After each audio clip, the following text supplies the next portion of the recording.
Haztele.tv.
Muy buenas tardes.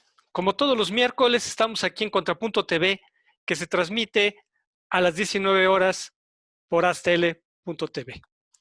Hoy pues se conmemora naturalmente una fecha muy trágica pues para todos los mexicanos y pues para todos los ciudadanos del mundo que han sido víctimas de la violencia, de la injusticia. Y bueno, pues eso es un motivo para que estemos pues realmente tristes. Y bueno, pues como ustedes saben, hace un año se produjo pues una masacre, un acto incalificable contra una familia de gente trabajadora que pues su único pecado es haber trabajado por su comunidad, por su familia, por su país. Y bueno, pues para hablar de este hecho, y en este sentido, pues sí nos da gusto que esté con nosotros, pues un integrante destacado de la familia Levarón. Y hemos titulado este programa, como se ha anunciado con anticipación, Levarón, una familia ejemplar. Y nos da gusto que esté con nosotros don Julián Levarón. Julián, qué gusto que esté con nosotros. Un gusto, un saludo a todos. Bueno, pues ustedes ya lo conocen, es un destacado luchador social que ha muy preocupado por las causas ciudadanas, especialmente de gente que ha sido víctima de la violencia. Y bueno, pues como se ha hecho costumbre, vamos a proyectar un PowerPoint y esperemos no tener problemas técnicos. Aquí Levarón, una familia ejemplar, y pues está con nosotros Julián Levarón, que pues nos va a aclarar muchas dudas. Tenemos muchas preguntas que hacerle sobre su familia, que pues desafortunadamente muchos lo conocen a raíz de una tragedia, pero pues la intención de este programa es que nos platique qué es su familia, porque naturalmente las personas van más allá de un hecho, y pues aquí, como es costumbre, también vamos a ver una introducción que nos sirve de contexto. Hoy se cumple un año del asesinato de 9 integrantes de la familia Levarón, 3 mujeres y 6 niños, en medio de clima de inseguridad y violencia sin precedentes en México. El año pasado fue el más violento en la historia del país, con más de 35,000 homicidios dolosos, en gran parte por una política gubernamental incapaz de combatir y castigar a la delincuencia y que ha dejado impune masacres como la perpetrada contra dicha familia, al igual que otras muertes, secuestros, entre otros actos delictivos que han sufrido sus integrantes, amigos y en general habitantes de Chihuahua, Sonora y el resto del país. Evidentemente compartimos su justo anhelo de justicia. Sin embargo, la tragedia y la impunidad no deben ensombrecer la historia de lucha y éxito de... Don Julián, platíquenos sobre los orígenes de su familia. Aquí, pues, puse algunos datos que son más o menos conocidos, que son mormones, que llegaron a México, que hubo un desprendimiento de esa comunidad, en fin. Me gustaría mejor oírlo en voz de usted. Aquí puse una imagen de algunos de sus patriarcas de la familia, don Julián. Ujú. Pues yo creo que, híjole, no sé cuánto quieres regresar en la historia Pues para usted platíquenos lo que usted guste. pues el primer Levarón del que tenemos conocimiento, creemos nosotros que fue un hijo ilegítimo de Luis el XIV, al que le pagaron sus estudios para que estudiara medicina y terminó emigrando a Estados Unidos. Y de ahí, pues ¿De qué época nos habla? híjole, ¿Siglo no está XVIII por ahí? pero yo creo que es en el siglo XVII Ah, muy bien. o a principios del siglo XVIII, no lo tengo claro. Tuvo que haber sido en el siglo XVIII. Más o menos, por ahí vi una genealogía de su familia y vi fechas que datan del siglo XVIII, más o menos. Sí, ajá, sí, creo que es el siglo XVIII, donde llega un médico a Plymouth, en Estados Unidos, allá para el este, rumbo a Canadá. Y pues él tuvo una familia y empezó una religión nueva en 1820 más o menos, que es la religión de los mormones, donde José Smith tiene una comunicación directa con Dios y él empieza una iglesia y se empieza todo un movimiento religioso en Estados Unidos y casi inmediatamente empieza la persecución, ¿no? Primero el mormonismo empezó en Nueva York y después los mormones huyeron por la persecución política y religiosa al estado de Ohio y de Ohio emigraron al Utah, ¿no? estado de Missouri, que en ese entonces era la frontera de Estados Unidos. Y en Missouri, el gobierno del estado hizo una orden de exterminio para los mormones, así como lo hacían con los indígenas en Estados Unidos. Y los mormones terminaron huyendo y se fueron al estado de Illinois, donde les dieron primero la bienvenida y ellos estaban creciendo de una forma exponencial. ¿A qué le atribuye la persecución a los mormones? Pues yo creo que en parte era religioso, pero era más una persecución política, porque ellos se volvían una fuerza política donde quiera que iban y como ellos tenían muy poca tolerancia por la corrupción, pues eran una amenaza para los políticos locales, las fuerzas políticas locales. Y de ahí empezaba la persecución. Entonces, ellos fueron expulsados del estado de Missouri y llegaron al estado de Illinois, donde construyeron en 4 años una ciudad más grande que Chicago, en el estado de Illinois, en el siglo XIX. Luego ya Y prosperaron mucho, ¿no? Ya se volvió luego una comunidad muy poderosa, ¿no, don Julián? pues era una ciudad, pero lo que hacían los políticos locales y los enemigos de los mormones era inventarles delitos y los llevaban ante los tribunales y ellos trataban de defenderse de la mejor manera. Y el líder de los mormones en ese entonces, José Smith, pues a él lo acusaban de ciertos crímenes y él dijo, bueno, pero pues es que la chusma me quiere asesinar. Y el gobernador del estado de ese entonces le prometió la protección del estado de Illinois si él aceptara enfrentar un tribunal por los cargos que había en su contra. Y él los enfrentó. Y en una cárcel, con la promesa de la protección del estado de Illinois, entró la chusma y lo asesinó a José Smith y a su hermano Hiram y a 2 personas más. Entonces los mormones pues abandonaron los Estados Unidos. En 1845 emprendieron una larga caminata, un éxodo de Estados Unidos hacia México, porque cuando los mormones llegaron al estado de Utah en 1845, Utah todavía era México. Exacto, exacto. Entonces, pues ellos en el oeste, en la sierra, construyeron un imperio, los mormones. Ellos colonizaron por todo el Pacífico y hacia el norte y hacia el sur, en Arizona, en Idaho, en Nevada, en Oregon, en Colorado, Wyoming.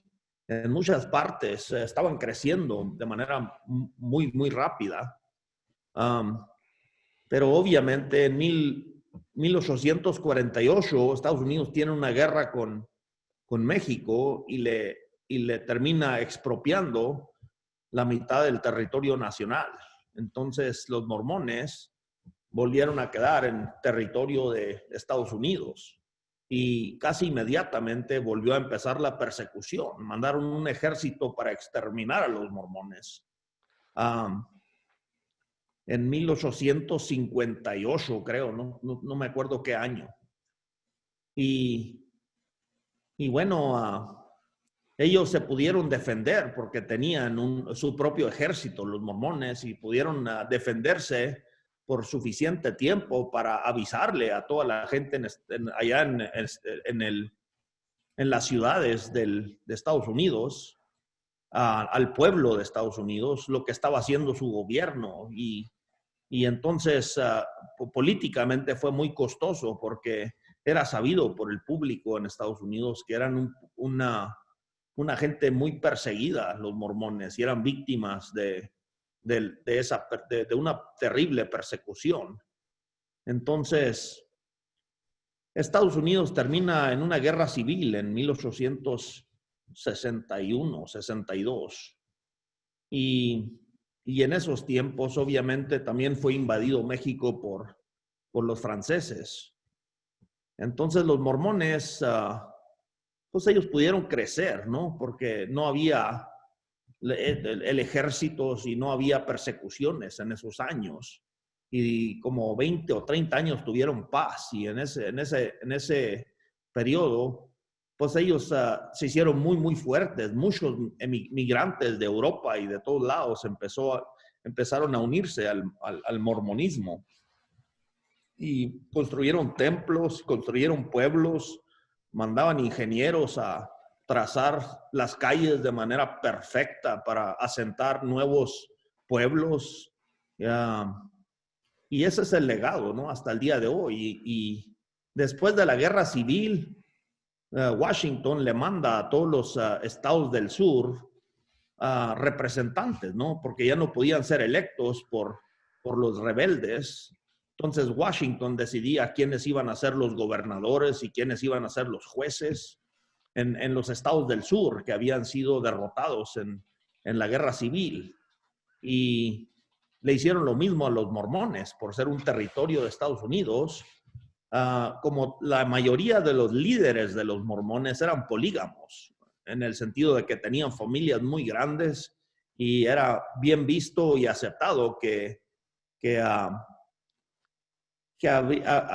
hubiera muchas esposas, ¿no? Familias muy grandes, y casi todos los líderes de los mormones eran polígamos. Y justamente este hecho, perdón que lo interrumpa, justamente este hecho dicen que en el origen de los LeBaron en México fue cuando se prohibió cuando la iglesia mormona prohibió la poligamia allá en Estados Unidos, y que eso fue lo que motivó que entre otros vinieran los primeros LeBaron a México. ¿Me equivoco, don Julián? Sí, es equivocado ese dato. A ver, platíquenos. Washington hizo leyes en contra de los mormones para quitarle su poder político, porque ellos se hicieron tan poderosos tan rápido. Entonces, el ferrocarril transcontinental lograron que pasara por Utah, y ellos tenían un comercio nacional que era muy, muy muy próspero en Estados Unidos. Entonces, hicieron ilegal la poligamía en la legislación federal, y como Utah no era estado, era un territorio, el Washington no les daba la autoridad de un estado para que ellos tuvieran cierta autonomía, ¿no? Entonces, utilizaron el pretexto de las familias grandes y de la poligamía para montar una persecución y para quitarle el liderazgo a todos los líderes de los mormones, porque la mayoría eran polígamos. Entonces, sí, dígame. Entonces, los jueces y los diputados que mandaban desde Washington, pues la prostitución era legal, pero la poligamía, pues era una forma de persecución política y religiosa sin ningún fundamento moral, por decir. Luego, a ver, platíquenos de sus familiares. Aquí en la imagen está Erbil, Joel, Berlan, Alma y Florence. Platíquenos de ellos. ¿Cómo fue que empezó a darse las comunidades LeBaron en México? Pues para allá va. Entonces, en esa persecución, los mormones dijeron, bueno, pues si nosotros no encontramos en Estados Unidos más que persecución y no encontramos paz ni representación, pues nos vamos de Estados Unidos. Entonces, vinieron representantes de la iglesia a hablar con Porfirio Díaz en México y le pidieron asilo político en México. Entonces, los mormones, desde 1895 más o menos, empiezan a emigrar a México, donde ellos asientan 7 colonias en Chihuahua y en Sonora. Eran algunas comunidades muy pequeñas, con muy pocos habitantes, pero otros eran pueblos muy prósperos, como un pueblo que se llamaba Colonia Díaz, después de Porfirio Díaz, y otro pueblo que se llamaba Dublán, después del secretario, creo, de Porfirio Díaz, y otro se llamaba Colonia Juárez, por Benito Juárez, que todavía está aquí. Dublán y Colonia Juárez siguen siendo pueblos mormones. Y entonces mis ancestros, los LeBarones, emigraron a esas colonias para asentarse y emigrar hacia otro país, ¿no? Pero en eso, la iglesia mormona hace las paces con el gobierno de Estados Unidos, y la condición era que prohibieran la poligamía en su religión.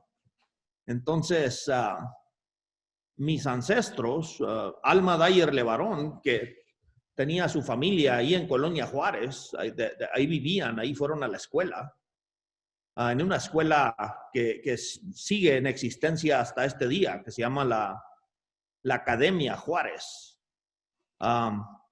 Mi abuelo y sus hermanos fueron a la escuela ahí y les prohibieron seguir teniendo matrimonios plurales, por decir. La iglesia se lo prohibió a sus miembros como un asunto religioso. Y para mi bisabuelo le parecía una contradicción ceder a esa agresión a su libertad, por decir, porque pues él tenía 2 esposas. Entonces él terminó buscando otro lugar en donde vivir porque lo excomulgaron de la iglesia. Básicamente lo corrieron de la iglesia mormona. Entonces él se vino a Galeana y pidió aquí permiso para poder vivir y asentarse. Y primero los ejidatarios le negaron el permiso, hasta que uno de los alcaldes, creo, en Colonia Juárez, en una conversación les preguntó que si qué tipo de familia eran los LeBaron, y le dijeron que eran los más trabajadores y los más responsables ahí en Colonia Juárez, de los más responsables. ¿Su bisabuelo es Alma Dyer LeBaron? Correcto. Y muy en bien. 1848 él termina moviendo su familia aquí a Colonia LeBaron en el municipio de Galeana, a unos mezquites donde había absolutamente nada. Entonces, mi bisabuelo y sus hijos vinieron aquí con picos y palas para desmontar el, el espacio, el lugar y asentar una comunidad. Entonces, mi abuelo Joel termina fundando otra iglesia fundamentalista, y de esa herencia religiosa venimos los Levarón. En eso, él y su hermano, Erbil es un tío de nosotros que se volvió loco y que reclamó autoridad divina para asesinar a los que no estaban de acuerdo con él.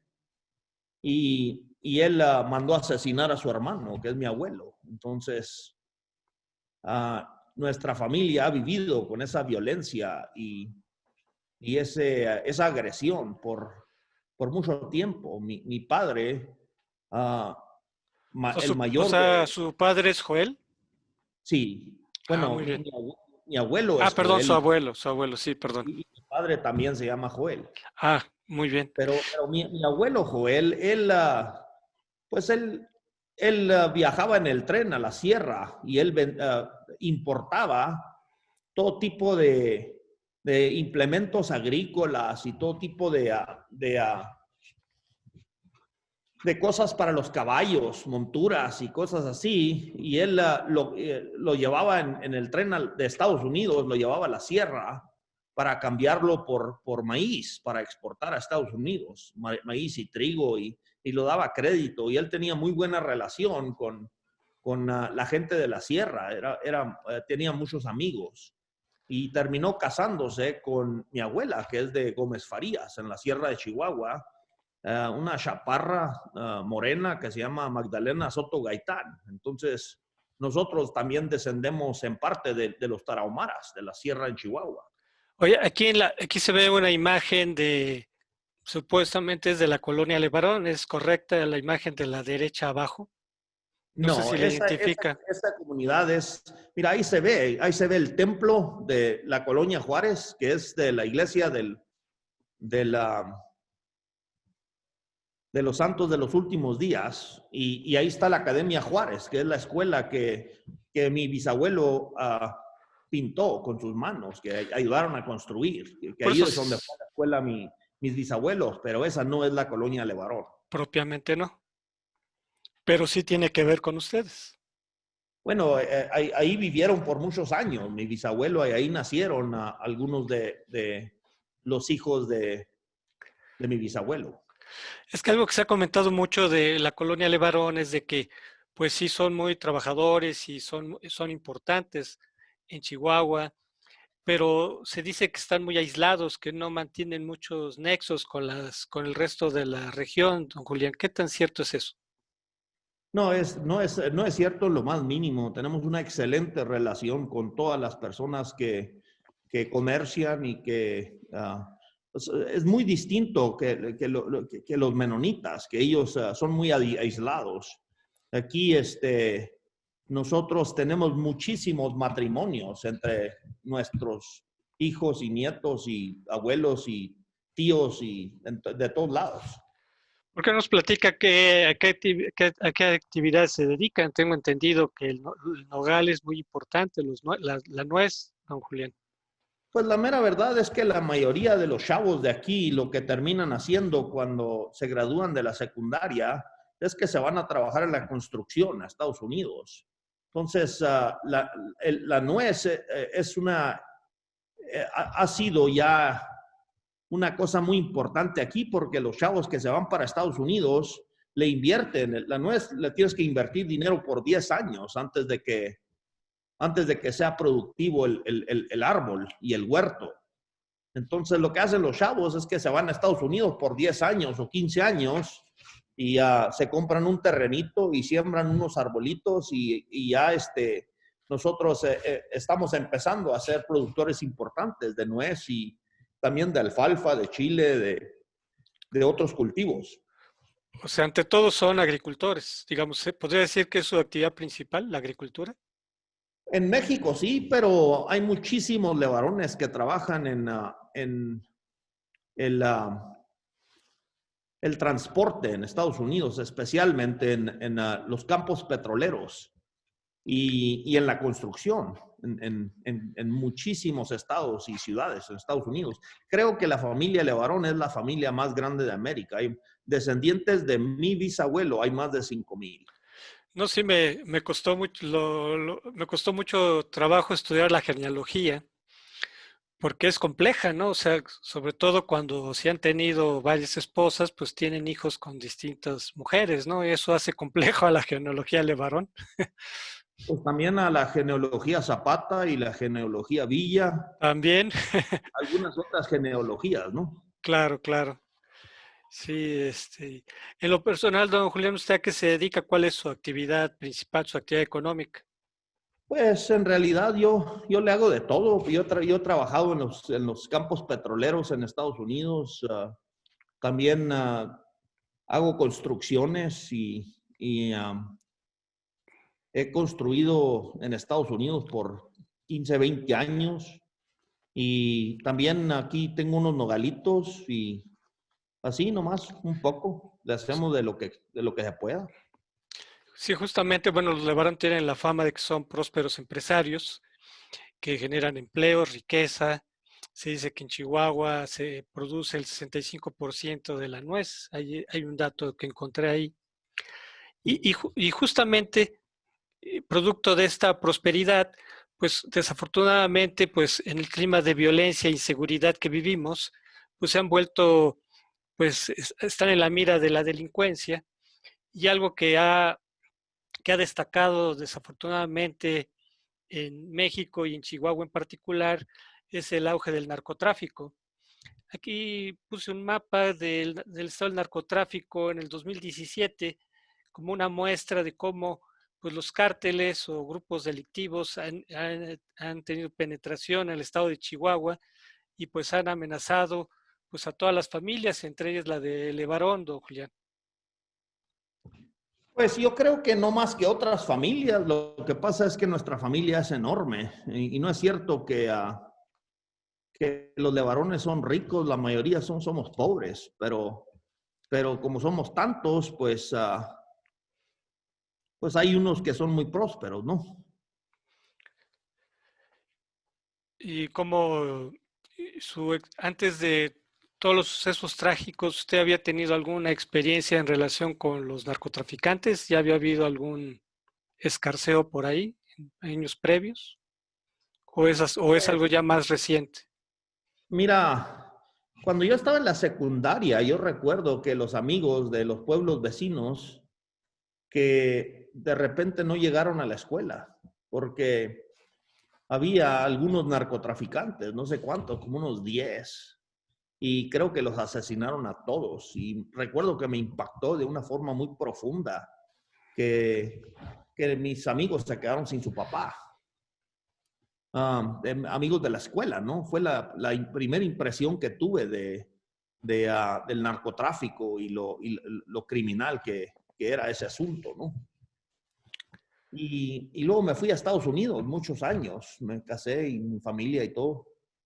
Entonces, en el 2008, creo que eso, cuando empezó a haber muchos problemas, amigos de nosotros, empresarios, secuestrados todos los días, una tragedia tras otra, ¿no? O sea, en los años 90 no vivía en Chihuahua,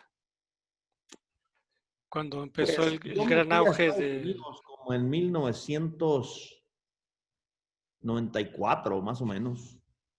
O sea, Yo tenía 15 años. justo cuando estaba el auge del Señor de los Cielos, justamente en esos años. Pues fíjate que yo no estaba consciente de eso. O sea, yo creo que era cosa que aquí, yo recuerdo que nosotros nos pasábamos casi toda la noche a veces en las tardeadas y bailando y cantando. Y las cosas eran muy, muy tranquilas. En mi juventud recuerdo eso. Y ahora pues es muy distinto, ¿no? O sea, Ahora es muy distinto. en los años 90 no hubo ningún problema No, con su familia. no, ni en los años 2000. El primer problema que yo vi directamente para la comunidad de nosotros fue el director de seguridad pública, porque mi tío era el alcalde, Ariel Ray era el alcalde. Entonces, a él le mandaron a decir que ellos no querían a un policía que él trajo de Zacatecas para la seguridad. Y él dijo que, pues, que ellos no eran el presidente, que el presidente era él.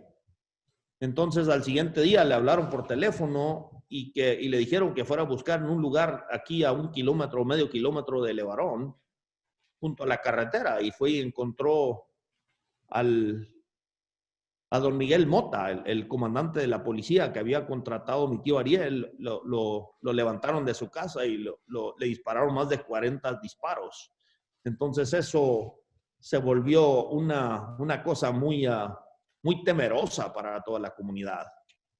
Y luego, poco después de eso, en el 2008, a fines del 2008, levantaron y asesinaron a un tío de la sierra, de la familia de mi abuela, Magdalena, que era el comisariado ejidal de Gómez Farías. Él estaba denunciando los movimientos de los narcos en el ejido y lo desaparecieron, nunca lo volvimos a ver. Mi tío Raúl Rascón. O sea, fue previo a los hechos del 2009, entonces. Exacto, y en mayo del 2009, mi papá estaba con mis hermanos en su rancho y los mandó a 2 niños de 16 años, los mandó a llevar postes y a subir pastura para los caballos. Y en la puerta del rancho llegaron 2 de mis hermanos, Eric Levarón y Kenley, unos niñitos, uno de 16 y el otro de 15. Y a Eric lo secuestraron y le hablaron a mi papá y le dijeron que querían $1 millón o nos lo iban a entregar en pedacitos. Entonces, mi papá llegó con la comunidad y les dijo, bueno, pues esto es para el problema de todos, ¿qué vamos a hacer? Y lo que sí acordamos en la comunidad de buenas a primeras fue que nadie puede pagar un rescate para un secuestro en nuestra comunidad porque después van a estar secuestrando a todos. Entonces dijimos, bueno, pues si no vamos a pagar por rescates, entonces ¿qué vamos a hacer? Porque no lo podemos dejar solo a Eric y no nos podemos dejar solos entre nosotros. Y bueno, dijimos, bueno, entonces nos levantamos en armas, pues ya todo el mundo sabe dónde hay un narco, vamos por él. Entonces, después, obviamente, vas a tener problemas con los narcos y vas a tener también problemas con la autoridad. Entonces dijimos, bueno, pues la autoridad tiene el monopolio en la seguridad y es responsabilidad de ellos. Vamos a ir a ponerle toda la presión a la autoridad para que lo resuelvan. O sea, sí enteraron a la policía del secuestro. Sí, claro. Pero todo el pueblo, hombres, mujeres, niños, todos nos trasladamos a la capital del estado y al Palacio de Gobierno y le dijimos al gobernador de ese entonces, José Reyes Baeza, la seguridad es problema tuyo. Tú tienes que resolver este problema y no nos vamos a ir de aquí hasta que lo resuelvas. Y se hicieron muchas promesas y hubo helicópteros del ejército y fue mucho lo que se movió. Y nos dijeron que por favor nos regresáramos a Levarón y que le dejáramos a la autoridad que hicieran su trabajo y que nos aseguraban que nada le iba a pasar a mi hermano. Entonces, mi hermano Benjamín, pues fue la cara de ese movimiento. ¿Sí es el que aparece en la imagen ahí a mano izquierda? Correcto. Él es más de 1 año mayor que yo y bueno, nos bajamos del camión. Yo recuerdo muy bien que mi hermano me dijo, ¿te das cuenta que nosotros básicamente sentenciamos a la muerte a Eric porque ya no lo vamos a volver a ver vivo? Ellos no le van a perdonar la vida por alzar la voz, ¿no? Entonces yo le dije, bueno, pues no hay garantía de nada, ni aunque pagues el dinero, la vida de él está en las manos de ellos y y cualquier idiota te puede quitar la vida con un picayelos. O sea, eso no, cualquiera lo puede hacer. Nosotros tenemos que defender la vida y tenemos que defender la libertad, porque no hay garantías de nada, todos nos vamos a morir. Y recuerdo que fue una cosa muy extremadamente triste y temerosa, pero al mismo tiempo muy hermoso ver que toda la comunidad estaba unida, ¿no?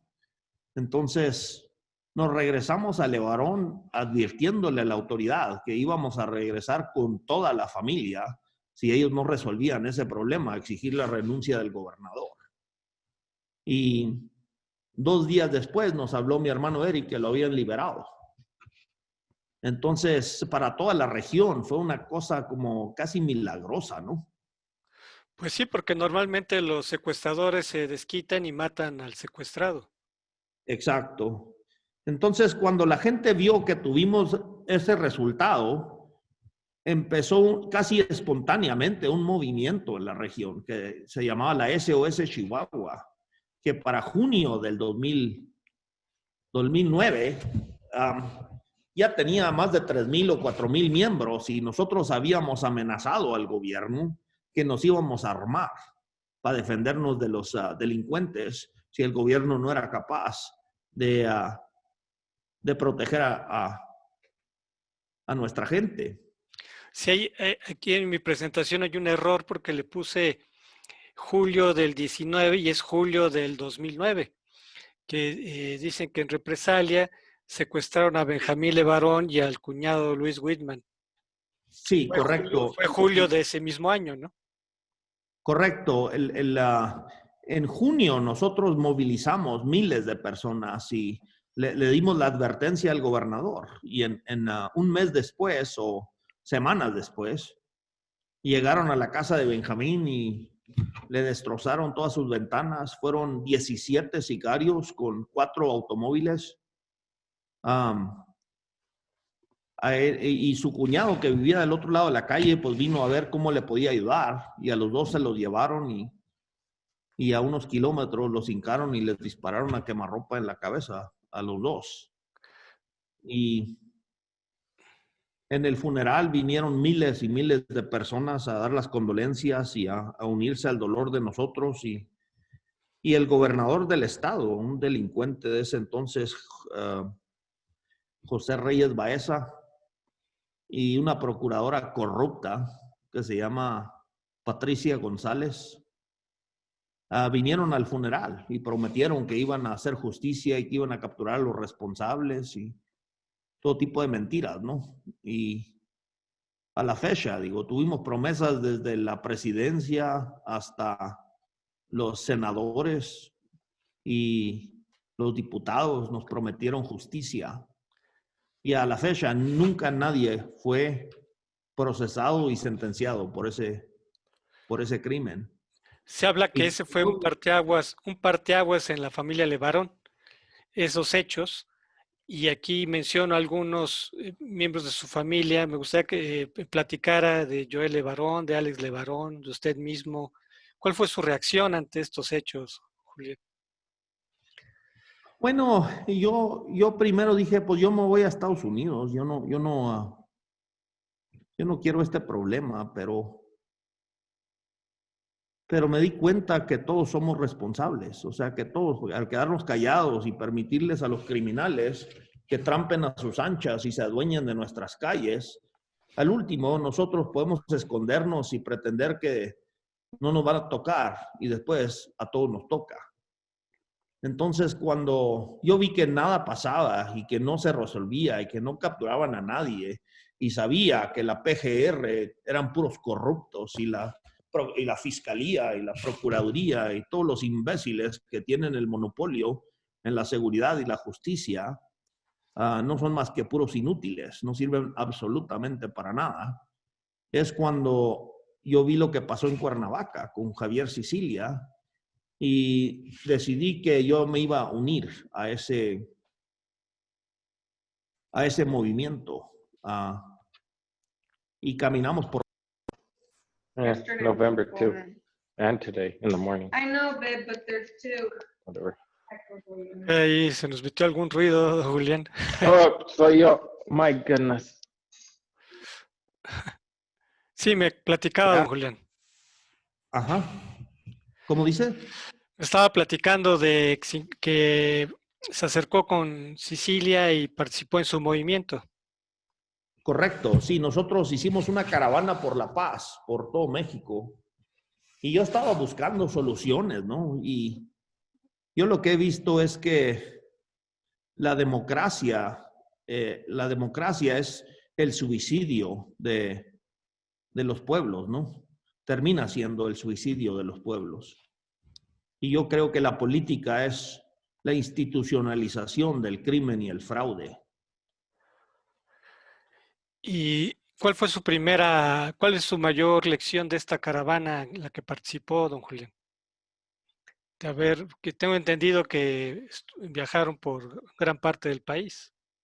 Sí, pues la verdad es que lo que me da esperanza de que México va a ser el país que cambia el mundo está en el hecho de que hay tanto dolor en el país y creo que ese dolor produce nobleza.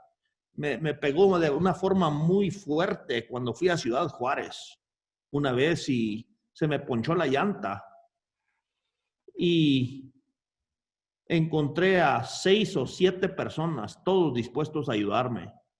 Y yo creo que ese dolor ya lo tenemos en México y está produciendo una nobleza,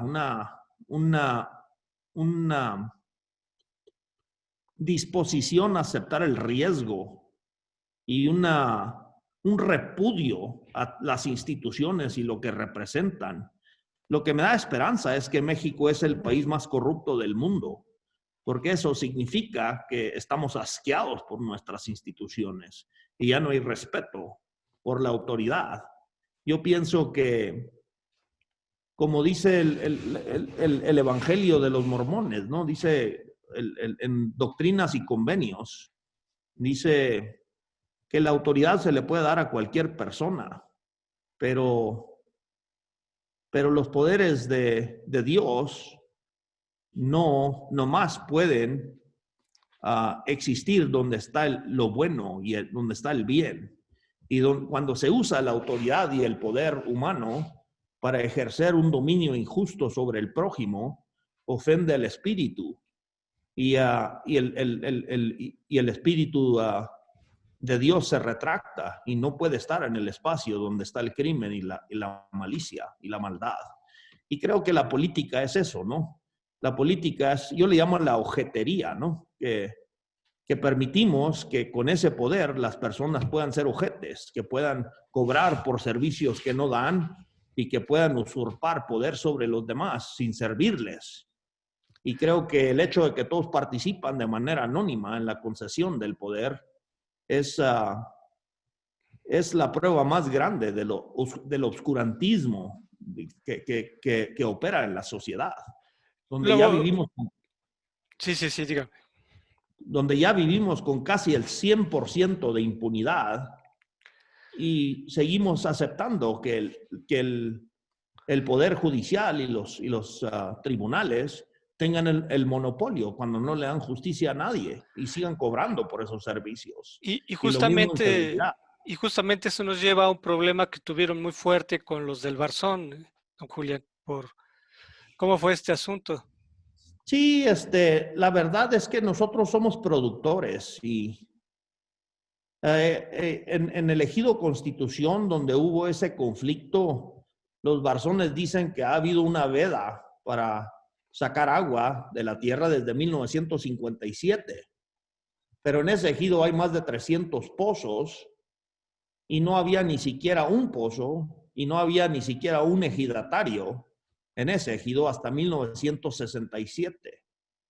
Entonces, nosotros con el mismo reclamo a tierras que se compraron con gran sacrificio por nuestros familiares en Estados Unidos, nos adherimos a los mismos decretos presidenciales a los que se adhirieron los vecinos para que ellos puedan sembrar y ser productivos. Y yo creo que más que nada fue una persecución racista y una persecución política a nuestra familia, porque de legalidad pues no tiene absolutamente nada. Pareciera este hecho, digamos, la lectura política es de que promovieron la invasión a sus propiedades para bajarle a su activismo, porque pues conforme la familia Leverón fue teniendo un mayor activismo y un mayor protagonismo dentro de la sociedad civil y la política, pues representaban una amenaza para los gobiernos y este tipo de actos de grupos de choque, pues me da la impresión que es para intimidarlos, don Julián. Sí, mira, pues yo no sé por qué, nosotros no queremos ser política. Digo, el 4 de noviembre fueron asesinadas mis primas en Sonora. Aquí está justamente ese el hecho que queríamos Digo, comentar. imagínate a mi prima Ronita con esos niñitos, ¿no? Con 4 de sus hijos, fue asesinada y quemada después. O sea, no sabían ni siquiera si estaban muertos cuando les prendieron fuego. Yo vi el video que los mismos sicarios tomaron de esa agresión. Y fui el primero que llegó a la escena del crimen más arriba, 18 kilómetros más arriba del cerro, donde asesinaron a Cristina y a mi prima Donna. Digo, imagínate, mi prima Donna era una madre de 13 hijos, una santa, una mujer ejemplar en todos los sentidos. Y una madre de 6 hijitos, Cristina, y mi prima Ronita tenía 7 niños, a ella y a sus niños de pecho, unos gemelos. Y 2 hijitos más los asesinaron. Los asesinaron y balearon a 17 mujeres y niños en una terracería, pues entre Sonora y Chihuahua, o sea, a unos kilómetros de su casa, de donde ella vivía.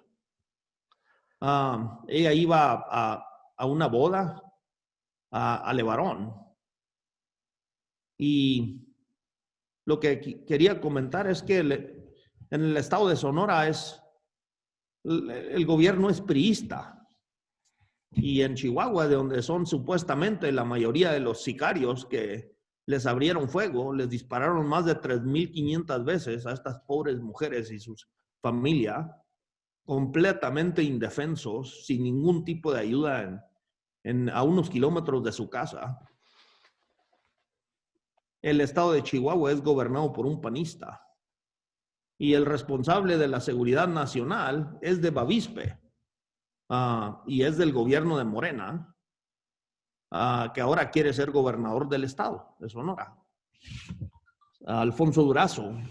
Entonces, lo que yo veo en la política me da tanto asco que yo no sé cómo es que las personas se acercan a participar en ese fraude que llaman las elecciones. Me da asco de la autoridad usurpada, en el que no se sabe quién participa porque el voto es secreto, pero te dan la credencial de elector como identificación oficial para que cuando la uses nadie sepa quién fue. Usted hizo una acusación fuerte de que había complicidad por omisión o colisión de las autoridades. ¿Por qué acusa esto? ¿Será por las distintas versiones que hubo sobre el hecho o a qué le atribuye?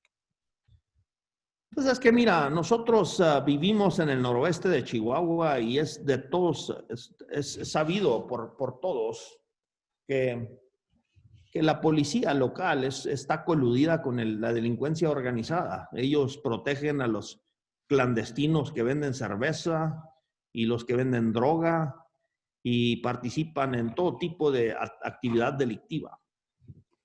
Entonces, nomás la idea de que puedan andar decenas de vehículos entre pueblo y pueblo con gente armada hasta los dientes y que no sepa el Ejército Nacional lo que saben los niños de primaria, a mí me parece un insulto al sentido común y a la inteligencia de cualquier persona que tiene más de 2 dedos de frente.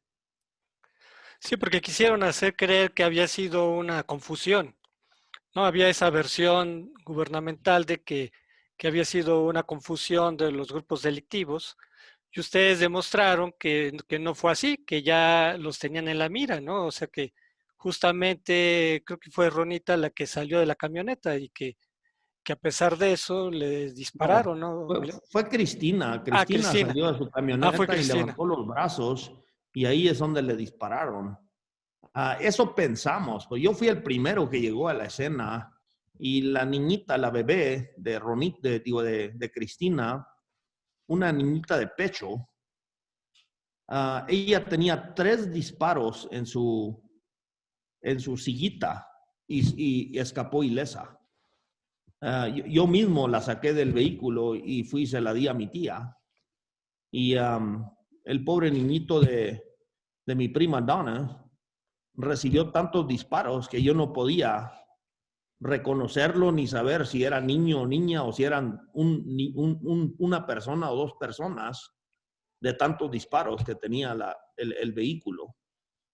Entonces, pues fue una cosa que, digo, ya casi va un año y el hecho de que todo el gobierno de México no pueda resolver ese crimen, nomás me ilustra la inutilidad y la estupidez de participar en las elecciones y de la usurpación de todo ese poder que se tiene sobre todos los mexicanos. Luego, tengo entendido que participaron en un movimiento, una marcha que hubo, que partió de Cuernavaca. Si me platica cómo fue esta experiencia, don Julián. Sí, claro. O sea, nosotros queríamos hacer visible el crimen y la injusticia y la necesidad de unir a todo la política nos ha dividido tanto que no podemos unirnos ni siquiera para ponernos de acuerdo que a todos nos toca defender la vida. Y eso es muy triste. Yo creo que yo espero que estemos tocando fondo. ¿Cómo vio las descalificaciones del presidente que en lugar de resolverles, simplemente se dedica a descalificar a todos los críticos, a los opositores, a las víctimas? ¿Cómo ve este asunto, don Julián? ¿Por qué esa reacción del presidente? Porque no puede resolver el problema, porque ningún político lo puede hacer. Para que sean electos, tienen que escoger lo peorcito de lo que hay en todo el país, porque si escogen lo mejor que hay, pues no le sirven a la organización política. Porque la política, yo le llamo la ojetería. Todo el mundo participa en esa ojetería social con la esperanza de que van a poder joderse al prójimo más de lo que el prójimo se los puede joder. Incluso, que, incluso el presidente ya, tengo entendido que ya fue allá a la Mora, ¿no? ¿Cómo fue esa visita? sí, correcto. Él va, pero la verdad es que, pues, ¿qué importa, no? ¿Qué importa que vaya? Lo que la gente quiere es que resuelva el problema. ¿Qué importa que todos los días se levante a hacer un show en las mañaneras, como lo hacen todos los políticos de todos los partidos? No, son totalmente inútiles, todos en su conjunto. Y creo que la única forma en que nuestro país va a empezar a cambiar es cuando nos demos cuenta de que asesinaron a alguien y la gente va y le da un ultimato al gobernador. Este caso que acaba de suceder, tú lo resuelves o te vas. Lo mismo con el alcalde y lo mismo con el presidente de la República. Porque ellos prometen que van a resolver las cosas y que van a ayudar y que son dignos de la confianza de la gente. Pero como en las elecciones nadie sabe quién participa, pues ya no hay nadie a quien rendirle cuentas después de ser electos. La gente no puede votar para quitarle a nadie el poder, nomás puedes ir a votar para solapar a la gente más corrupta que hay en el mundo.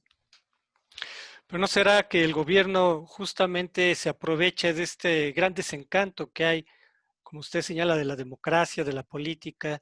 Justamente, pues los políticos profesionales se aprovechan de esta reacción, ¿no? O sea, ante el fracaso de las políticas del gobierno, pues la reacción, como usted comenta, es el desencanto, la decepción, y pues de ello se aprovechan para mantenerse en el poder. Sí, por eso la política no puede llevarnos a la paz, porque nos divide entre nosotros, de tal manera que casi se podría decir que la mitad del país odia a la otra mitad. donde quiera que lo veas, en cualquier país del mundo es igual. La gente no puede resolver sus problemas porque ha aceptado la usurpación de los ojetes más grandes en la sociedad, de un poder en la que no le rinden cuentas a la comunidad. Y creo que eso es lo que tiene que cambiar. Tenemos que tener los medios de quitarles el poder de facto cuando ellos no están cumpliendo con los fines por el que la gente les da ese poder. La política no nos da eso. La política electoral y la democracia no es más que ir a solapar a los ladrones o solapar a los delincuentes y al fraude. Es lo mismo que la alquimia de los griegos, que creían que se podía hacer pan de las piedras si encontraban al mago correcto, ¿no? Y que se podía hacer oro del plomo. Y nosotros seguimos con esas mismas estupideces miles de años después en cada elección, pensando que va a haber pan de las piedras, pero toda la experiencia que tenemos y lo que tenemos enfrente de las narices nos indican que esa no es la solución.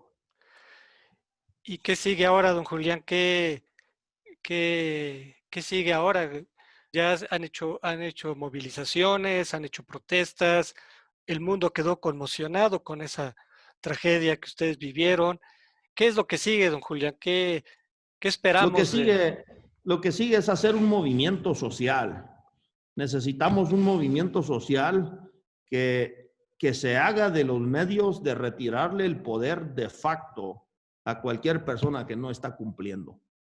Porque ese es el problema fundamental que tenemos, que todos buscan los medios para que la sociedad los solape y les ayude a tener poder, pero cuando no rinden cuentas, nomás se quieren hacer pendejos con todo el poder que tienen, perdón por la palabra, y que no le tengan que rendir cuentas a nadie. Ese es el problema fundamental. Porque te voy a decir, sí. En toda la historia de la humanidad, el ejercicio del poder nunca ha sido lo que civiliza a las comunidades y los pueblos. Los pueblos y comunidades que se hacen de los medios y el conocimiento y la determinación de retirarle el poder a quienes lo utilizan de manera inadecuada. Los medios de retirarles el poder a los abusones es lo que civiliza a los pueblos. La separación de los tres poderes en legislativo, ejecutivo y judicial no es una separación, es una concentración de poder sobre nosotros, donde entre ellos se pueden solapar uno al otro y el último es la misma abusonería.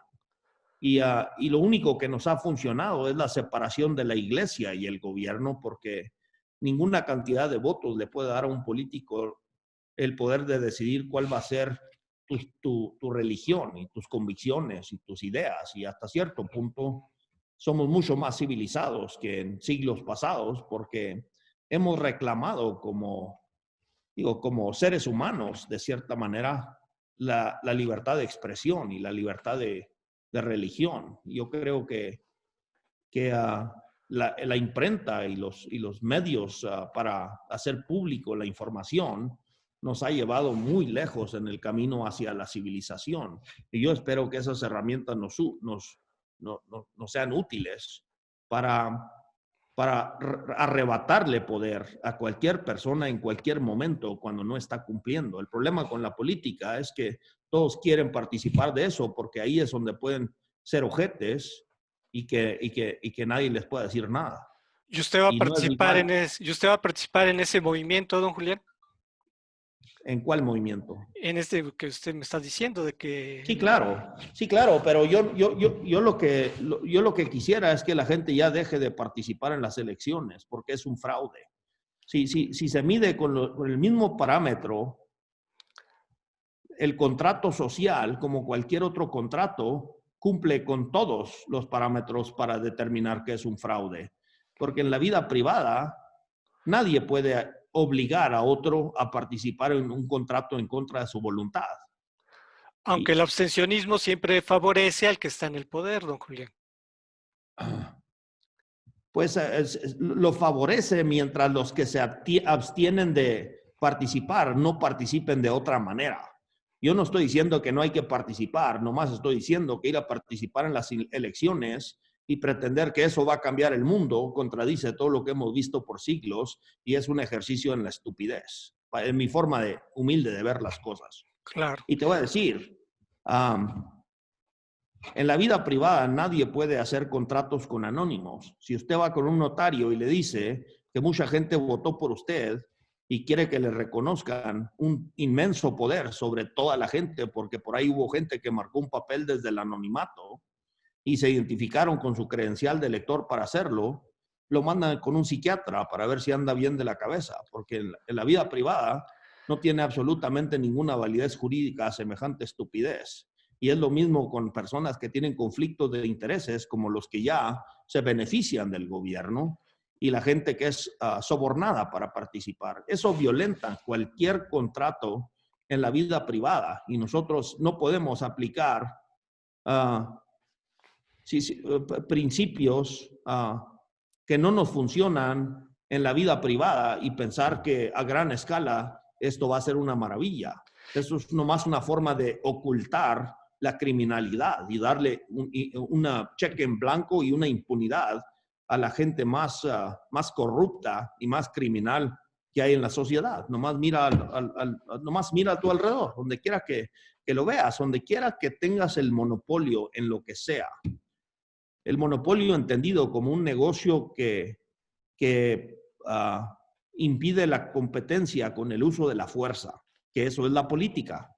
El monopolio, por su naturaleza, produce a través del tiempo la máxima ineficiencia, primero, después la máxima corrupción y termina siendo al más alto costo.